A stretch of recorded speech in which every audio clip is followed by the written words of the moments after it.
이 안식일날, 거룩한 부활의 날, 이 새창조의 날 하나님을 예배하기 위해서 모인 것인가? 내가 정말 이날 그리스도 예수의 십자가와 부활의 은혜로 내가 하나님의 복을 받아 누려야겠다고 하는 그 간절한 여망과 소원 가운데에 내가 하나님을 예배하는 자리를 지키고 있는가? 우리는 심각하게 생각해 봐야 한다는 것입니다. 내가 여호와를 의식하고 있는가? 내가 하나님을 의식하고 있는가? 내가 하나님을 예배하기 위해서 나왔는가? 라는 것입니다.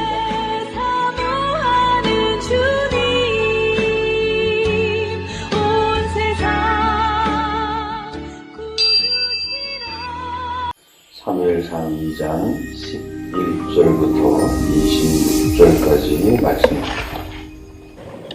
흑암이 짙어있는 이스라엘을 대변하는 한 가정, 대표적인 가정은 바로 엘리 제사장과 그의 가정입니다. 그리고 이제 다시 하나님이 이스라엘에게 빛을 선사하시고 다시 새로운 생명의 길을 열으시는 것을 가장 대표하는 가정이 바로 사무엘과 그리고 한나의 가정입니다. 한나는 자기의 아들 사무엘을 하나님 앞에 드려 하나님을 섬기도록 하였고, 하나님은 그 한나를 사랑하셔서 그 한나에게 사무엘을 대신하여 딸들과 아들들을 선물로 허락하셨습니다.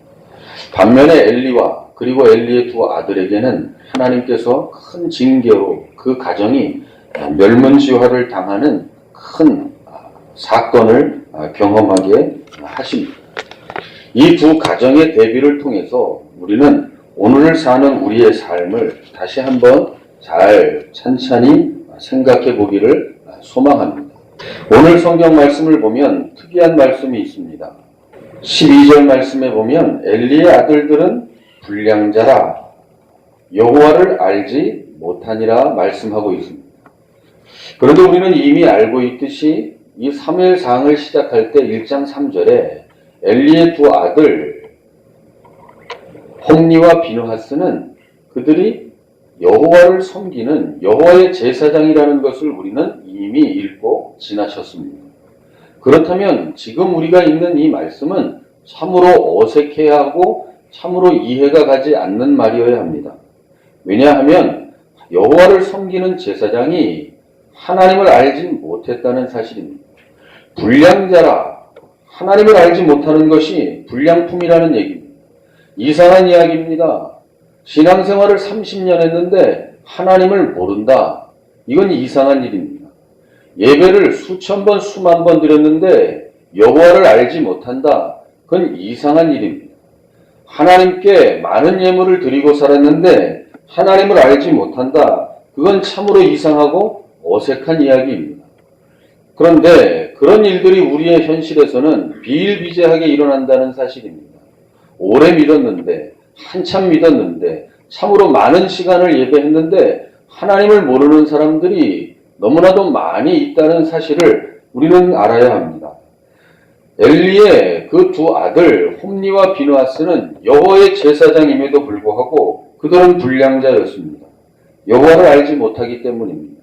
그것이 그들에게 있어서 가장 큰 인생의 짐이 된다는 사실입니다. 불량자라고 하는 이 말은 벨리알의 아들들이라고 하는 말인데, 이 벨리알이라고 하는 것은 무가치하다, 사악하다는 말입니다. 그러면 가만히 생각해 보면 세상에서는 어떤 사람이 무가치한 사람입니까? 세상에서는 어떤 사람이 별로 소용없는 사람입니까? 하나님 편에서 우리에게 말씀하시는 무가치하다는 것, 사악하다는 것, 그거는 세상에 아무 쓸모가 없는, 영양가가 없는, 영향력을 미치지 못하는, 있어도 그만 없어도 그만의 인생이 세상에서는 무가치하게 느껴질지 모르고, 우리 회사에서는 필요 없다고 생각될지 모르고, 우리의 단체와 우리의 모임에서는 필요 없다고 생각할지 모르나 하나님 편에서 생각하실 땐 무가치하다, 벨리알의 아들들이다 라고 하는 것은 신앙의 차원에서 말씀하고 있다는 사실입니다. 하나님은 세상에서 돈을 잘 버냐 못 버냐, 높은 지위가 있느냐 지위가 없느냐, 그게 아니라 그가 온전한 신앙을 가지고 있느냐 온전한 신앙을 가지고 있지 않느냐 라고 하는 것을 놓고 있다는 것입니다. 예배의 자리를 참석하느냐라는 정도가 아니라 예배에 참석할 뿐만 아니라 그 참석한 사람이 정말 여호와 하나님을 사랑하고 그 여호와 하나님을 앙망하느냐라는 사실입니다. 그것이 중요하죠. 어떤 이는 학교에 가는데 그냥 학교에 갑니다. 책가방을 메고 가는데 그냥 학교를 왔다 갔다 합니다. 어떤 이는 책가방을 가지고 학교를 가며 공부를 열심히 하고 선생님의 말씀을 창념하여 듣고 친구들과 사이좋게 지내는 학생이 있습니다. 어떤 학생이 학교 생활을 하는 것입니까? 선생님의 눈에 어떤 학생이 성실하게 학교의 생활을 하는 것입니까? 학교를 왔다 갔다 한다고 학생의 본분을 다하는 것이 아니라는 사실입니다. 하나님 편에서 우리를 볼 때 무가치하다, 사악하다, 그건 그가 하나님 편에서 보실 때에 하나님을 도무지 경외하지 않는다면, 하나님을 알지 아니한다면, 하나님이 어떤 분이신지 도무지 알아내지 못한다면 그는 하나님이 보실 때 벨리아의 아들들과 같다는 사실입니다. 그것이 바로 성경이 우리에게 주는 말씀입니다. 제사장일지라도 그가 하나님을 알지 못한다면 그는 사악하다는 것입니다. 그가 아무리 교회의 중요한 직분을 맡은 자라도 그가 여호와를 알지 못하면 그는 사악한 자라 하나님은 우리에게 그렇게 말씀하신다는 사실입니다. 저와 성도님들은 하나님이 어떤 분이신지를 깊이 알아가실 수 있는 복된 하나님의 사람들이 되시기를 주님의 이름으로 축원합니다. 그것이 우리에게 남겨진 몫인 줄 기억하시기를 소망합니다. 엘리의 아들들이 하나님을 알지 못했다는 것은 그들이 하나님의 이름을 몰랐다는 것도 아니고 그들이 예배를 드리지 않았다는 것도 아닙니다. 그들은 제사장이기 때문에 예배를 드리기 싫어도 예배를 드려야 합니다. 그들은 기도하기 싫어도 기도해야 합니다. 그들은 제사장이기 때문에 억지로라도 해야 할 부분들이 있기 때문에 해야 한다는 사실입니다. 우리는 다 직분자들입니다. 하기 싫어도 해야 할 때가 있습니다. 힘들어도, 고통스러워도, 번민스러워도 해야 할 때가 있습니다. 좋을 때만 하는 게 아닙니다. 그건 하나님의 사람이 아닙니다. 나 좋을 때만 하는 건 하나님의 사람이 아니고 그건 아무나 하는 것입니다.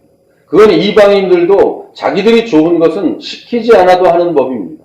하나님의 사람은 자기 좋아서 하는 게 아니라 자기 좋을 때든 자기가 좋지 않을 때든 성실하게 수행하는 것이 하나님의 사람입니다.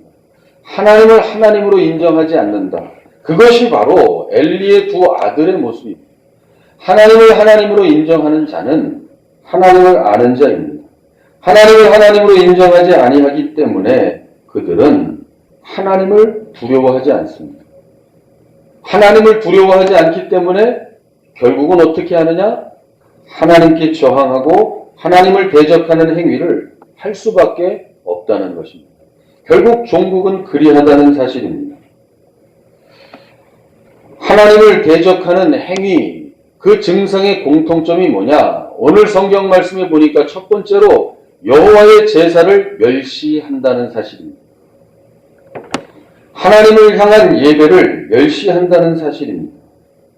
오늘 성경 말씀에 보니 그 말이 뭐냐? 사람들이 제사를 드리고 그 하나님께 드려진 제물을 이제 삶을 때 여호와의 제사장 홈리와 비느하스가 사환을 보내 그 고기를 건져오게 하는데 제사장의 마땅한 분복이 있습니다. 제사장의 마땅한 몫이 있어요. 뭐냐? 그 드려진 제물의 가슴과 앞다리의 넓적다리를 제사장의 몫으로 하나님이 율법에 허락하셨습니다. 그러면 그 고기를 솥에 삶든지 가마에 삶든지 어디에 삶든지 그것을 삶을 때 제사장의 몫으로 가져가야 하는 것은 뭐냐? 가슴살과 앞다리 살입니다. 넓적다리 살입니다. 그리고 위. 이것이 바로 레위기와 신명기에서 증언하는 율법의 몫입니다. 그런데 오늘 성경 말씀을 보니까 홈리와 비느하스가 어떻게 했느냐? 사환 보내서 갈고리로 휘휘 지어가지고 찍히는 대로 잡히는 대로 가져갔다는 것입니다. 그럼 입장 바꿔서 생각해 보세요. 그러면 휘휘 저어서 찍어서 삶은 거 건져갈 때 뭘 가져가시겠습니까? 먹고 싶은 부위를 가져가시겠습니까? 아니면 싫어도 나오는 대로 가져가시겠습니까? 이미 하나님이 정하신 법에 준거하지 아니하고 자기들이 원하는 대로, 자기들이 급한 대로 가져갔다는 사실입니다. 이건 하나님을 무시하는 행위입니다. 그것이 뭐라? 여호와의 예배를 멸시하는 것이라 말하는 것입니다. 또 하나는 뭐냐? 여호와께 기름을 태우기 전에 사환을 또 보내서 어떻게 하느냐? 제사장들이 삶는 고기 싫어한다.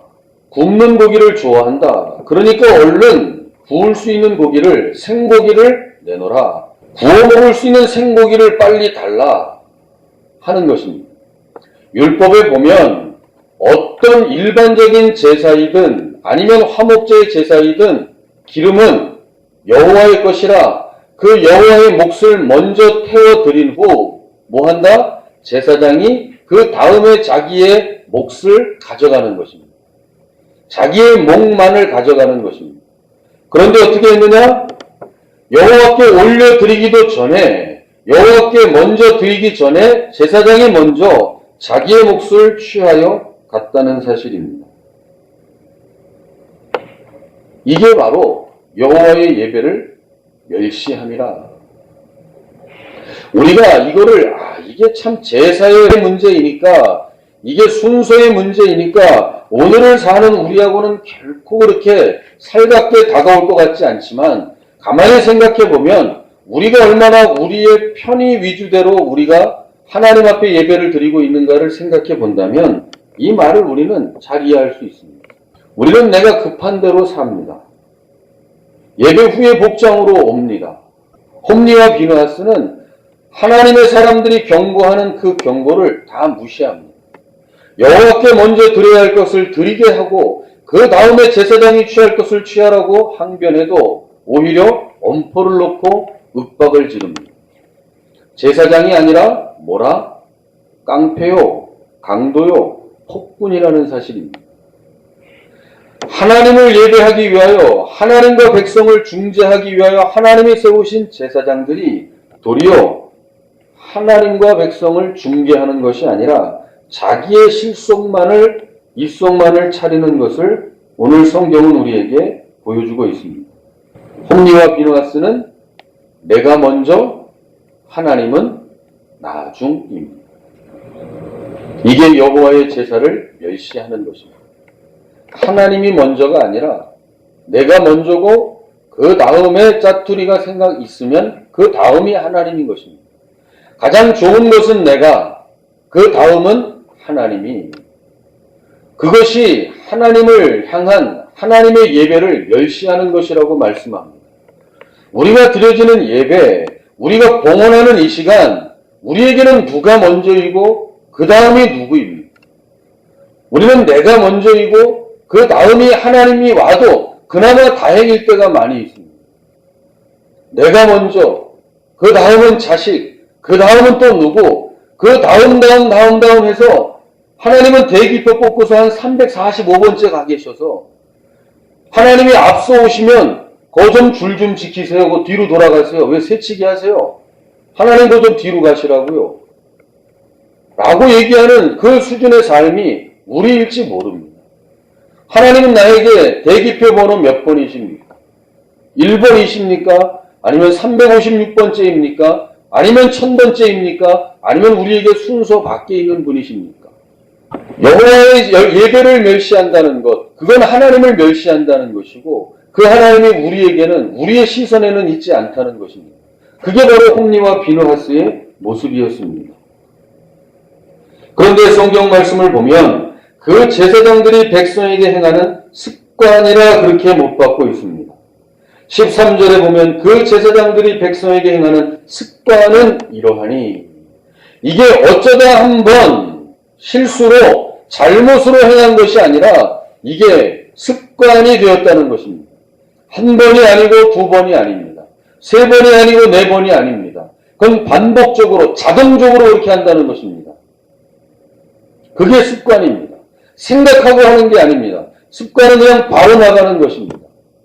그렇게 하는 것이 마땅한 것이 된 것입니다. 사람의 면전, 권세와 권위 있는 사람 앞에서의 면전에서도 우리가 함부로 하지 못합니다. 그래, 만왕의 왕이시오 만군의 여호와이신 하나님 앞에 우리의 삶이 어떻게 놓여져 있는가를 차근차근 생각해 보면 우리의 뿌리가 무엇인가를 건져 올려다 보면 비느하스와 홈리의 경우처럼 여호와의 예배를 멸시하는 그 우리의 못난 근성과 뿌리가 거기에 담겨져 있다는 것입니다. 내가 여호와를 의식하고 있는가? 내가 하나님을 의식하고 있는가? 내가 하나님을 예배하기 위해서 나왔는가? 라는 것입니다. 이 안식일날, 거룩한 부활의 날, 이 새창조의 날, 하나님을 예배하기 위해서 모인 것인가? 온 것인가? 내가 정말 이날 그리스도 예수의 십자가와 부활의 은혜로 내가 하나님의 복을 받아 누려야겠다고 하는 그 간절한 여망과 소원 가운데에 내가 하나님을 예배하는 자리를 지키고 있는가? 우리는 심각하게 생각해 봐야 한다는 것입니다. 우리 모두 하나님을 멸시하거나 하나님의 예배를 멸시하는 그런 삶이 되지 않기를 주님의 이름으로 축원합니다. 거기다가 이 엘리의 아들들이 어떤 짓까지 범했느냐? 22절 말씀에 엘리 제사장의 말을 들어보니까 그들은 회막문에서 수종드는 여자들과 동침하였다고 기록하고 있습니다. 회막에 수종드는 여인들은 어디 부인네들이 와서 봉사하는 게 아니라 그들은 하나님에게 헌신된, 따로 헌신된 구별된 여인들이에요. 시집도 안 가요. 그렇게 성전에서 평생을 봉사하고 거기에서 인생을 하나님께 드려지는 사람들입니다. 그런데 그 여인들과 동침했다는 걸 얘기하는 거예요. 이 문화는 원래 성경에 하나님의 법이 아니고 하나님의 문화가 아니에요.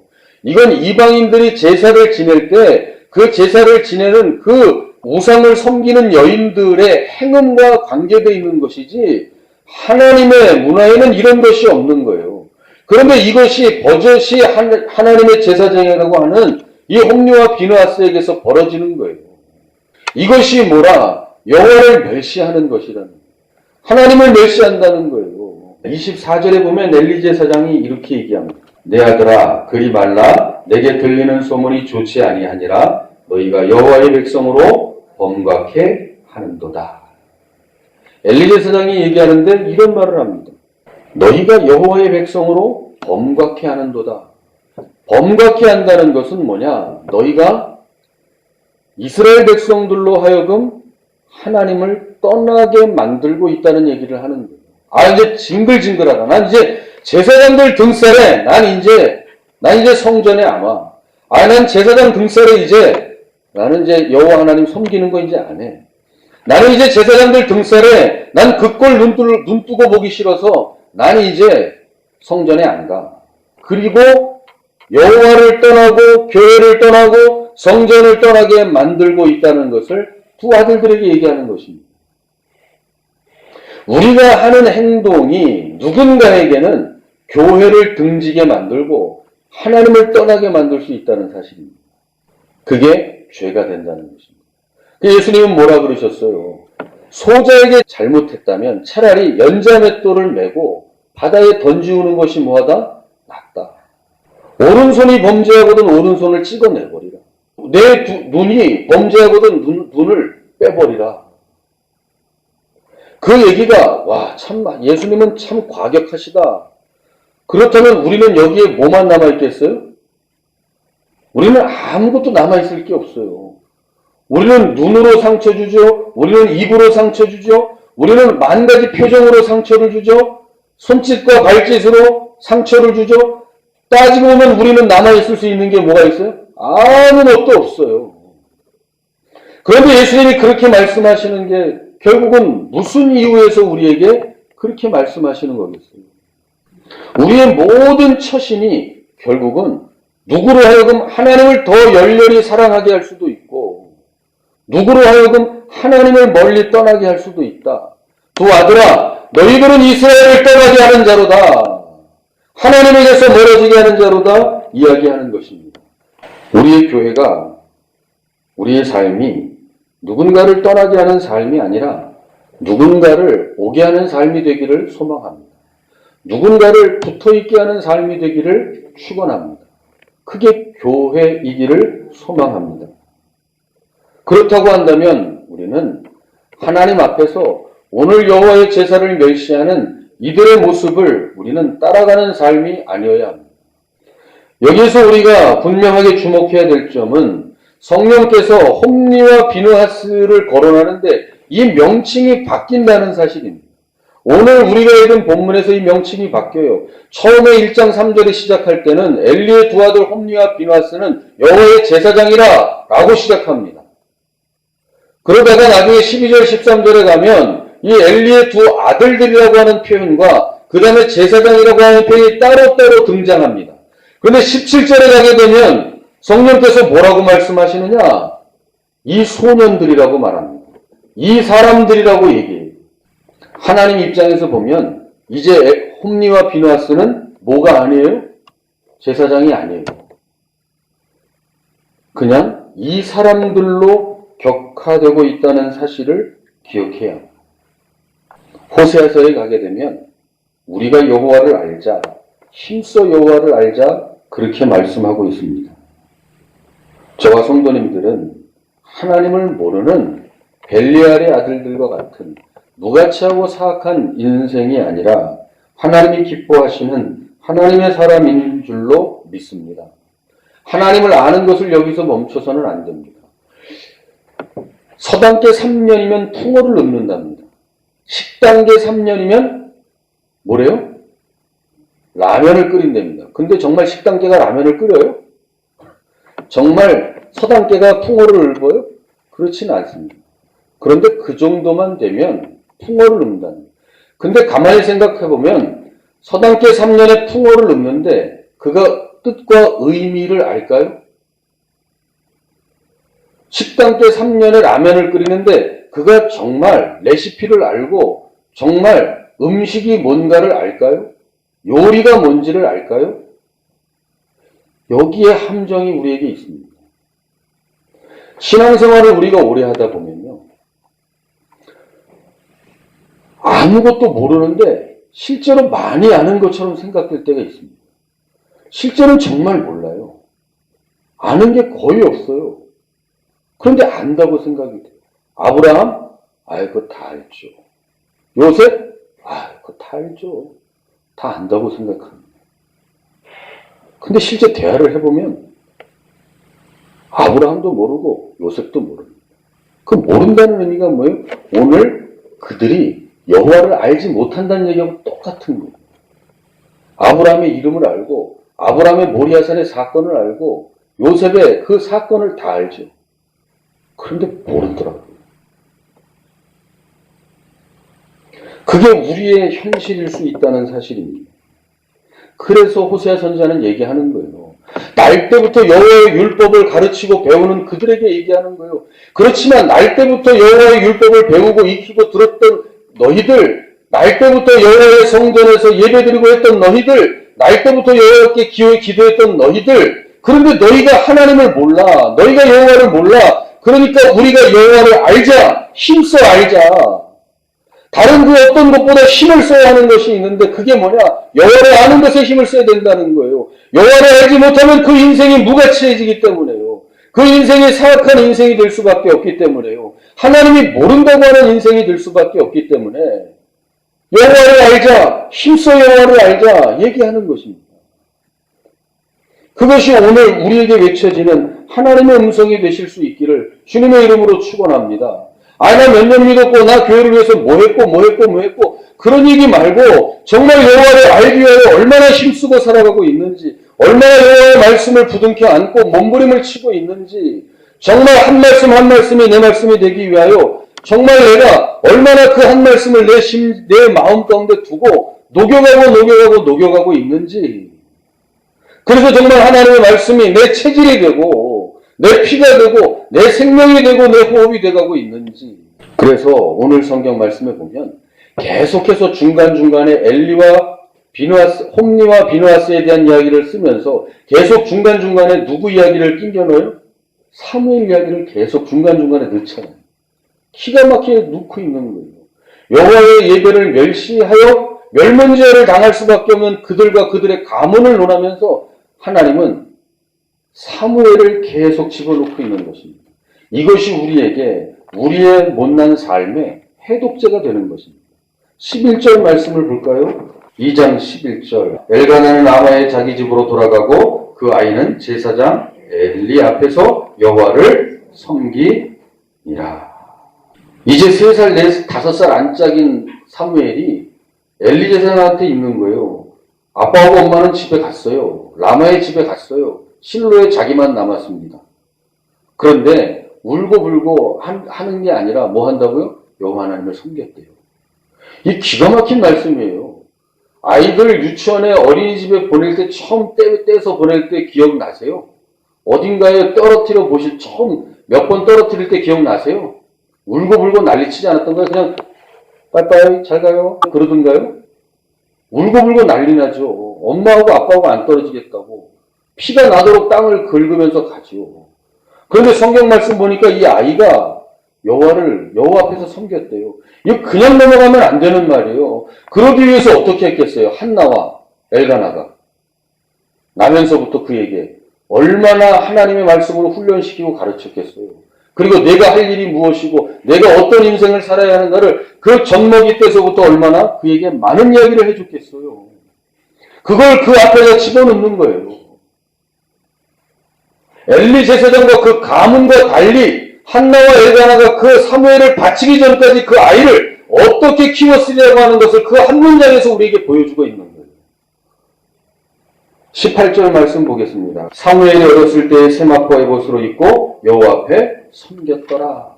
또 읽겠습니다. 21절. 여호와께서 한나를 권고하사 그로 잉태하여 세 아들과 2 딸을 낳게 하시고 아이 사무엘은 여호와 앞에서 자라니라. 계속 뭐예요? 여호와 앞에서 섬기고 여호와 앞에서 자랐다는 거예요. 이게 사는 길이라는 거예요. 제가 사는 길이고 저희 자녀들이 사는 길이 뭐예요? 여호와 앞에서 자라고 여호와 앞에서 섬겨야지 산다는 거예요. 우리의 모든 가정이 그러하다는 이야기를 하는 거예요. 그게 제사장의 가문만 얘기하는 거겠어요? 우리 모든 가문이 그러한 거죠. 우리의 자녀들이 어디서 자라야 하는가를 말하고 있는 거예요. 누구 앞에서 자라야 하고 누구를 섬겨야 하는지를 분명하게 말하는 거예요. 아유, 애가 뭘 알겠어. 이제 젖 먹는 애가, 이제 젖던 애가 뭘 알겠어. 이제 기른 애가, 이제 아장아장 걷는 애가 뭘 알겠어. 아니요, 그 영혼이 하나님과 맞닿아야 된다는 거예요. 그걸 놓치고 산 세월이 너무 많다는 거예요, 우리에게. 28절 말씀 마지막으로 보겠습니다. 아이 사무엘이 점점 자라매 여호와와 사람들에게 은총을 더욱 받더라. 아멘. 사람이 무가치해지지 않는다는 건 세상에서 잘 나가고 호의호식하는 게 가치 있는 인생이 아니라 하나님이 보실 때 가치 있는 인생이라 하셔야 그 인생이 가치 있는 인생이 되는 줄로 믿으시기를 주님의 이름으로 축원합니다.